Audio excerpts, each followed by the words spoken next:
ಅಗ್ನಿ ಜ್ವಾಲೆಗಳು ಕೆನ್ನಾಲಿಗೆಯಂತೆ ಕಾಣಿಸಿಕೊಂಡವು.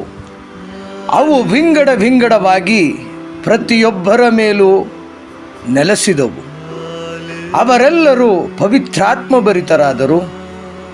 ಆ ಆತ್ಮ ಪ್ರೇರಣೆಯಿಂದ ಬೇರೆ ಬೇರೆ ಭಾಷೆಗಳಲ್ಲಿ ಮಾತನಾಡತೊಡಗಿದರು.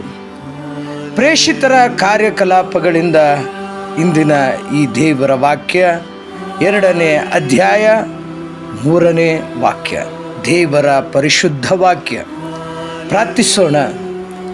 ಕಂಗೆಟ್ಟು ಭಯಭ್ರಾಂತರಾಗಿ ಕುಳಿತಿದ್ದಂತಹ ಶಿಷ್ಯರ ಮಧ್ಯೆ ಅಗ್ನಿಯ ಕೆನ್ನಾಲಿಗೆಯ ರೂಪದಲ್ಲಿ ಇಳಿದು ಬಂದಂಥ ಪರಿಶುದ್ಧಾತ್ಮ ಶಿಷ್ಯರಲ್ಲಿದ್ದಂತಹ ಎಲ್ಲ ಭಯವನ್ನು ತೊಲಗಿಸಿ ಶಿಷ್ಯರ ಮೇಲೆ ಪವಿತ್ರಾತ್ಮರ ಸಪ್ತ ವರದಾನಗಳು ಇಳಿದು ಬಂದಂತೆ ಪರಿಶುದ್ಧನು ಪರಿಶುದ್ಧನು ಪರಿಶುದ್ಧನಾದಂಥ ಪವಿತ್ರಾತ್ಮರೇ, ನಿಮ್ಮ ಸಪ್ತ ವರದಾನಗಳನ್ನು ನಮ್ಮ ಮೇಲೆ ತುಂಬಿರಿ.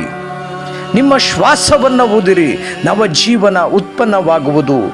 ಭೂಮಿಯು ಹೊಸದಾಗುವುದು. ನಮ್ಮ ಆತ್ಮ, ಶರೀರ, ದೇಹ, ಮನಸ್ಸು ನಿಮ್ಮ ಮೂಲಕ, ನಿಮ್ಮ ಪರಿಶುದ್ಧಾತ್ಮನ ಕೆನ್ನಾಲಿಗೆಯ ಮೂಲಕ ನೂತನವಾಗುವುದು. ನಮ್ಮ ಎಲ್ಲ ಕೆಟ್ಟತನವು ನಮ್ಮಿಂದ ತೊಲಗಿ ದೈವತ್ವ, ನಮ್ಮ ಆತ್ಮವು ಪರಿಶುದ್ಧವಾಗಿ ಪವಿತ್ರಾತ್ಮನ ನೆಲೆಯಾಗುವಂತೆ ನಮ್ಮನ್ನು ಆಶೀರ್ವದಿಸಿರಿ. ಆಮೆನ್.